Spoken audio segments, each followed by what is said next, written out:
Good afternoon to my beautiful boys in Hopalong Hollow.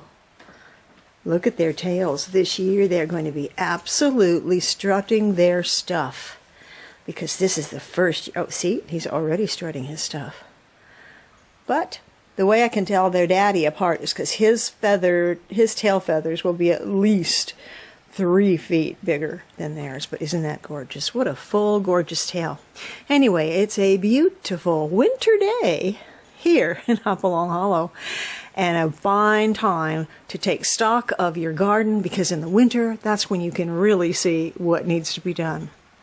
It's a great time to get a lot of work done. I get so much done in the winter garden because I'm able to see where those really bad perennial weeds and grasses are, which I can dig up. I can do a lot of new planting. I can transfer plants around. Yes, you can do that in the winter. I do it all the time with my perennials. If they're in a spot I don't like, I'm able to move them to another. So let's just take a look at a few of the jobs that you can do in the winter. This has been, it's really actually pretty nice most of the time, but I've really neglected it for a long time and I really want to clear it out. What grows in here are roses, liriope, and in the spring I get daffodils, and I also get this beautiful Spanish bluebells. But what I really want to do is completely dig up this bed, and then I'm going to take and divide some of those bluebells. I'm going to get rid of the liriope and put it somewhere else because it does take over. And I'm going to add a few more bulbs in here. And I'm going to spread those beautiful Spanish bluebells around to other gardens because they have naturalized in here so beautifully. When I started this little project, I had no idea how much work this was going to be. But I ended up digging up the entire bed. And wow. I'm actually glad now that I'm done that I did dig up the entire bed because I got a lot. I got at least 2 buckets of these. These are the bluebells that I wanted to spread around into other areas, and I'll put about 25% of them back into this bed. And then I had all these daffodils that had multiplied underneath, and I'm going to move those to another bed. But what I was able to do, and very happy about it, I think it's just going to be stunning. This is going to be full of alliums, tulips, muscari, and climbing rose. I actually dug up a rose that was in here and moved in another one. It's going to be a totally different look than I had in here last time. And then, oh my gosh, look at all the irises I got. You can get so much done in the winter if you have a really nice day. And you know, you're bound to have a couple nice days during the winter. But because you can really get the layout of your garden, and I mean, this one is a disaster right now. It just looks horrible. But I can see what I have. And when I can see what I have, I know what I can do. I can get a lot of that nasty grass out of there. I can move things around. In the summertime, when things are starting to grow, it isn't that easy to rearrange your garden. But in the winter, it's an excellent, excellent time. I hate this insidious grass weed. I don't even know what it's called. I think it's couch grass or something. This is the nastiest, most horrible villain in the garden. It burrows under stones and rocks, and it creeps up the rose bushes. It seems to know the exact place to grow where you can't get to it without entirely taking up a plant along with it. So this is one of my constant battles, this nasty, nasty couch grass. Warm day we've had in quite a while. It's been raining, it's been freezing, and I haven't been able to get the rest of my bulbs out here.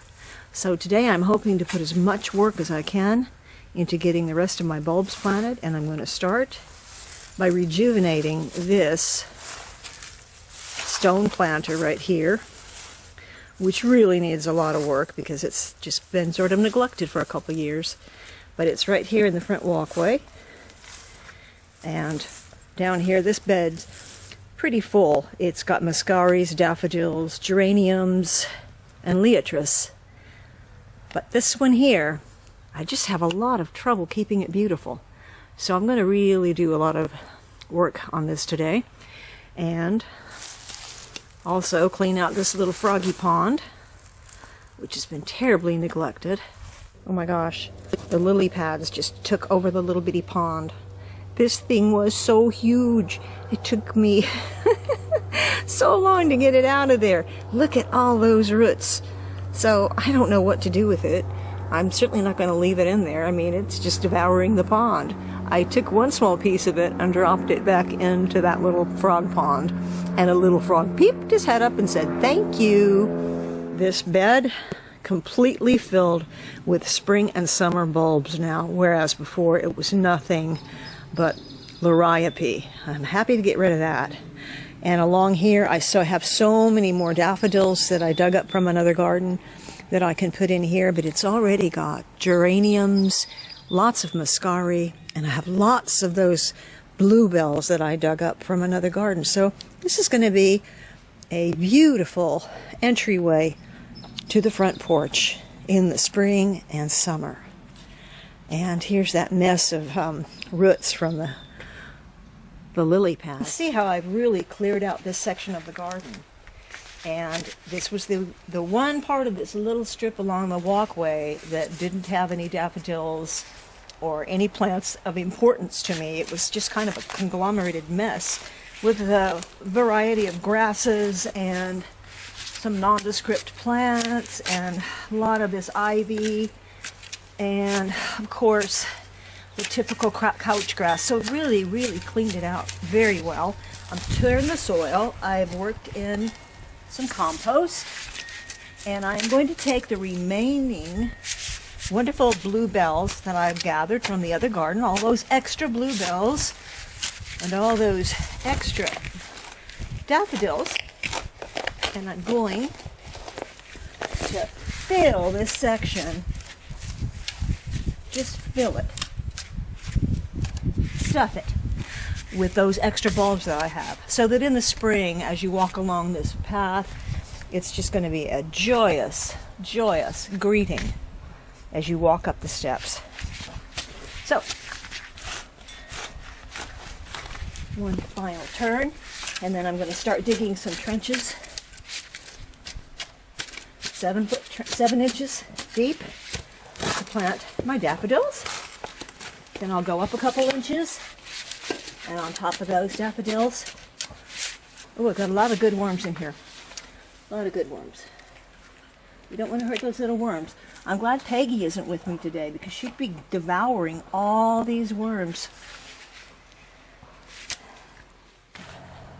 Now what I've done here is I'm working in sections, in 3 different sections. I'm digging these little trenches, and they're about 6 inches deep. Well, maybe closer to 7 inches deep. These are small daffodil bulbs, and they like to be fairly deep. But I want to do a lasagna here.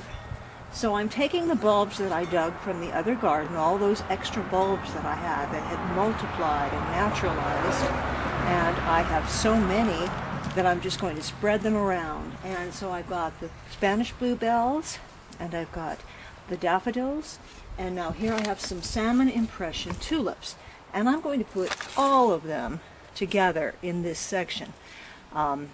Now, I believe in repeating something in a garden. I'm going to call this the pond garden because there's a little frog pond right here in the middle of it, and I have repeated the salmon impression tulips in different sections of this pond garden, the bluebells, and the daffodils. So, because the tulips really like to go about 8 inches deep, I'm going to use my tulip digger and put in maybe 10 tulips in here.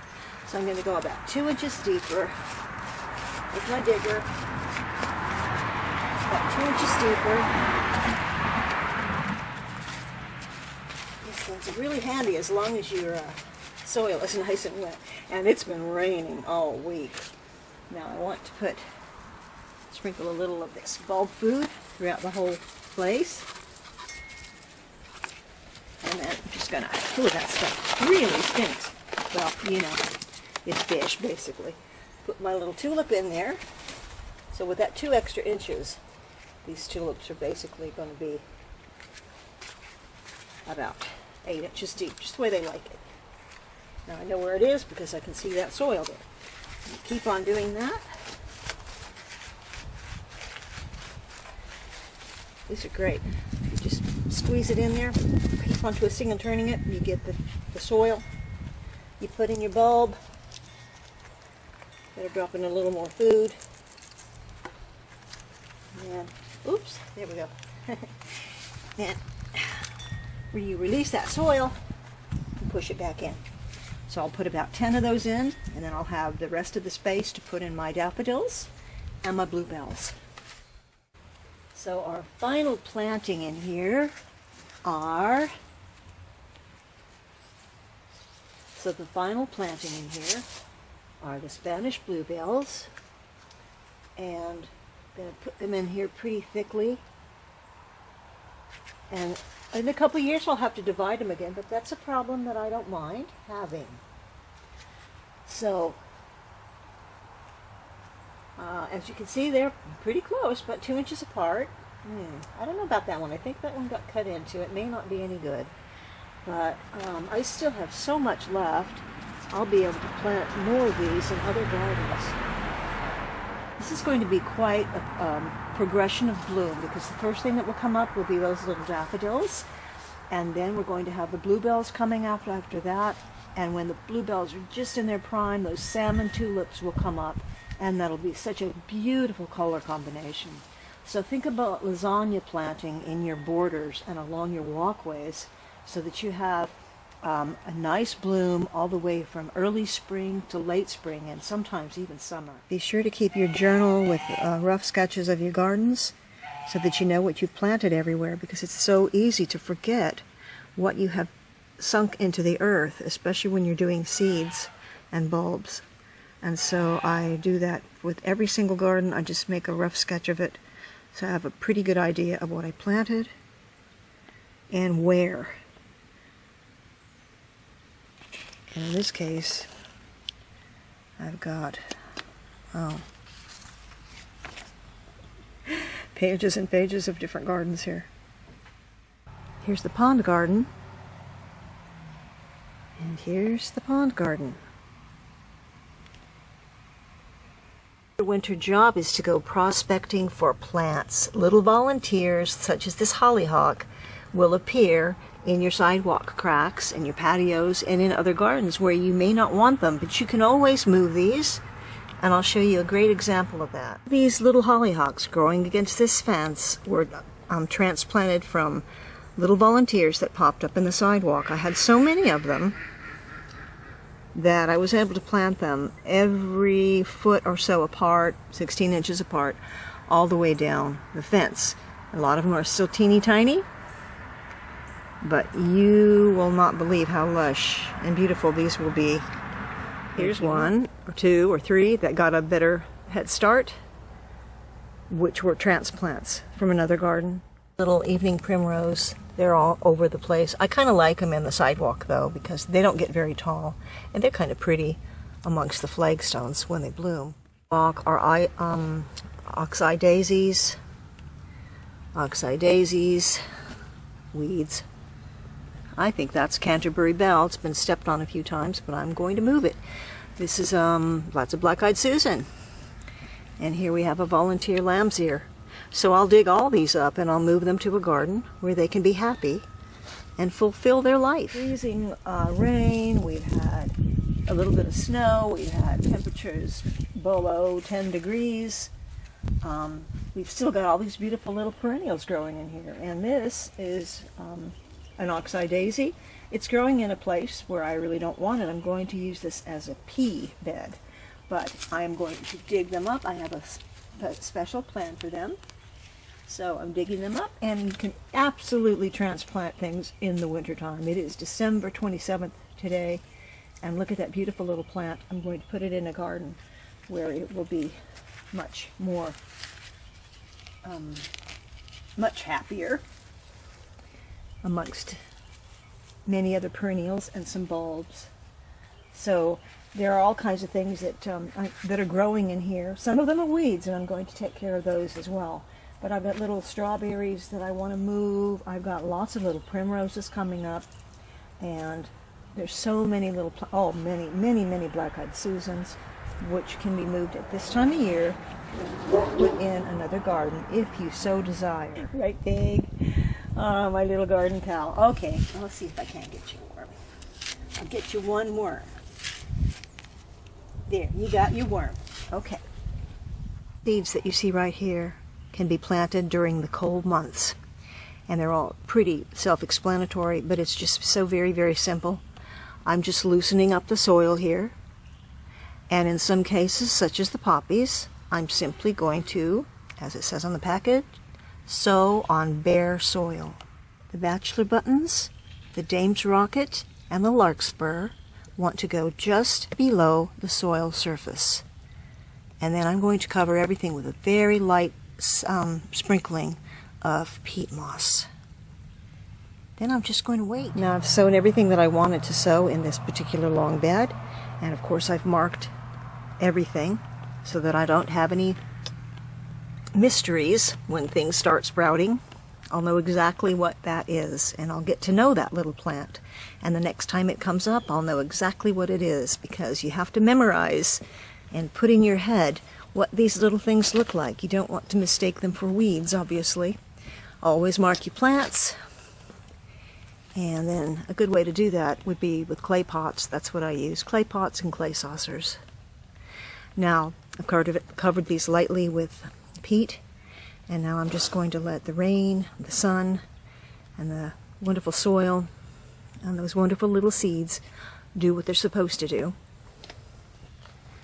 And hopefully I'll have a wonderful showing for you, and perhaps it might be something you might want to do in your garden the next time around. I'm just experimenting for you and for me. Now, if you don't live in a temperate climate like we do and you can't plant things in the late fall or the early winter, wait till early spring, and you'll still get that cold period for your poppy seeds and your larkspur and your bachelor buttons and all the other things that like to be planted at that time. I cannot work in the garden without being awestruck by the beauty and design and wonder of God's creation all around me. It's in the soil, it's in the seed, it's in the little bulbs. I see it in that sky, in the feathers on those birds. It's pretty mind-boggling. It's been said you're closer to God in a garden than anywhere else on earth. And that is certainly the case with me.